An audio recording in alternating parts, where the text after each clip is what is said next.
মানিকগঞ্জের সিংগাইর উপজেলার জামিরতা ইউনিয়নে দুর্নীতির অভিযোগে শাস্তিমূলক বদলি হওয়া ইউনিয়ন পরিষদের সচিব মোহাম্মদ মঞ্জুরুল হক ভূঁইয়ার অপসারণ দাবিতে মানববন্ধন করেছে এলাকাবাসী। রবিবার সকাল 10টায় জামিরতা ইউনিয়ন পরিষদের সামনে এ মানববন্ধন আয়োজন করা হয়। এতে জামিরতা ইউনিয়ন বিএনপির সভাপতি মোহাম্মদ রফিকুল ইসলাম, উপজেলা বিএনপির সাবেক সাংগঠনিক সম্পাদক মোহাম্মদ সানোয়ার হোসেন, ইউনিয়ন বিএনপির সহসভাপতি মোহাম্মদ নজর আলী, যুবদলের যুগ্ম আহ্বায়ক ইঞ্জিনিয়ার আবু সায়েম ও যুবদল নেতা রিয়াদুল ইসলাম বক্তৃতা দেন। বক্তারা অভিযোগ করে বলেন, মঞ্জুরুল হক ভূঁইয়া এর আগে শায়েস্তা ইউনিয়নে দুর্নীতির সঙ্গে জড়িত ছিলেন এবং তাকে সেখান থেকে শাস্তিমূলক বদলি করা হয়েছে। তারা বলেন, জামিরতা ইউনিয়নে তাকে মেনে নেওয়া হবে না। এদিকে সচিবের দ্রুত অপসারণের জন্য প্রশাসনের হস্তক্ষেপ কামনা করছেন তারা। মানববন্ধনে বিভিন্ন রাজনৈতিক দলের নেতৃবৃন্দ, সচেতন নাগরিক সহ এলাকার শতাধিক মানুষ অংশ নেন।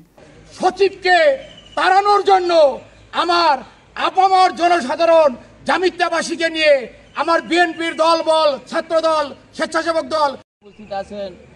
আমার বিএনপি দলের, মূল দলের, যুব দলের, ছাত্র দলের নেতৃবৃন্দ।